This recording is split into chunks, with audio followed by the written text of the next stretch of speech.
السلام عليكم. النهارده هنعمل اقتراح للغدا كويس جدا، وهي الفراخ المشوية على الفحم. بس لو لسه ما اشتركتوش في القناة ادخل اشترك، وما تنساش لايك وشير لو عجبك الفيديو.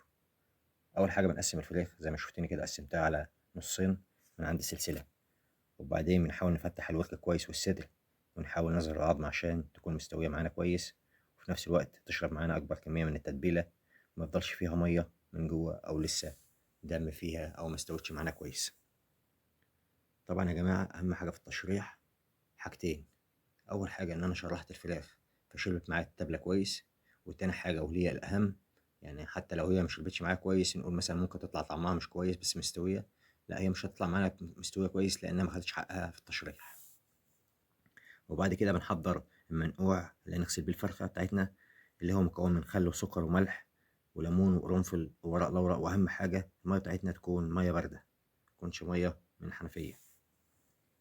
وبنسيبها في المنقوع ده تقريبا نص ساعه، وبعد كده بنبدأ نحضر التتبيلة بتاعتنا.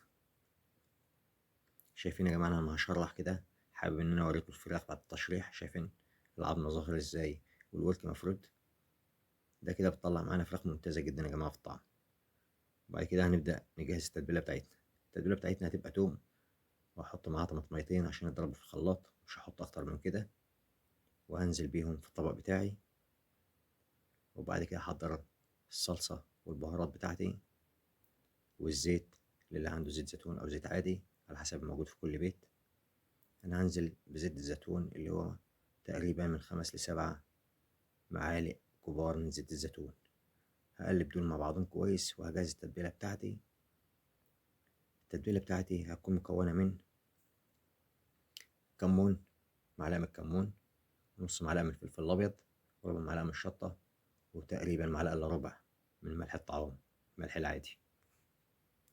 ده كله هنزله فوق الحاجة اللي أنا ضربتها في الخلاط، اللي هي الحاجة السايلة بتاعتي، اللي هي المفروض طماطميتين من 5 ل6 فصوص توم. وبعد ما اجهز التتبيله بتاعتي اجيب الفراخ بتاعتي اللي انا المفروض شرحتها وحاططها في مصفى تصفى من الميه اللي فيها.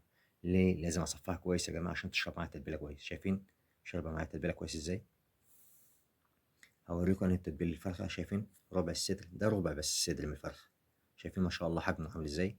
ليه انا مش بشرحه كده؟ عشان اول حاجه يستوي معايا كويس، وفي نفس الوقت يديني طعم احسن. لو مقفول مش هيديني الطعم ده، لان هنا بخلي مساحته كبيره فبيشرب اكبر كميه من التبله. شايفين الورك، مساحه الورك؟ وعلى فكرة الفرخة دي ميزانها تقريبا كيلو 800، يعني مش كبيرة أول حاجة، ولكن أنا لما فتحتها شوف كده كانت مقفولة كده، لما فتحتها ادت معايا مساحة أكبر شوية عشان في السوا تكون أحسن. ده طبعا بعد التتبيل أديها استريتش، وأهم حاجة يا جماعة بعد ما أتبل أديها استريتش وأدخلها التلاجة عشان ما تنشفش مني من الهواء بتاع المروحة بتاع التلاجة. وطبعا لما هبدأ أولع الفحم في نقط كتيرة لازم تفهموها في موضوع الفحم. لما أبدأ أولع الفحم بتاعي أهم حاجة أولعه كويس، ولما اجي لمرحلة الشوي خلاص لازم نفرد الفراخ بتاعتنا على الشبكة اللي هنشوي فيها الفراخ.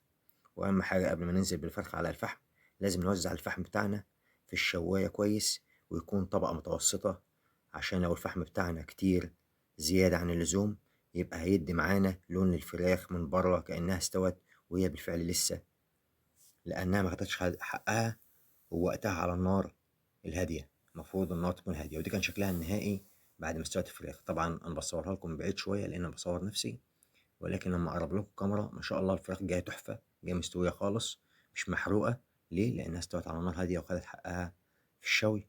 طبعا أنا لو معلي النار عليها أو لو طبقة الفحم تحت الشبكة كبيرة، الفراخ ديت هتلاقيها من بره مدية اللون ده ولون كمان محروق أكتر من كده، وفي نفس الوقت هتلاقيها ما استوتش خالص. لكن هي ما شاء الله طالعه معانا لونها ممتاز جدا، مفيش فيها اي حاجه محروقه، وفي نفس الوقت مستويه جدا جدا. يا ريت تدعمونا بلايك وشير لو عجبكم الفيديو. شكرا.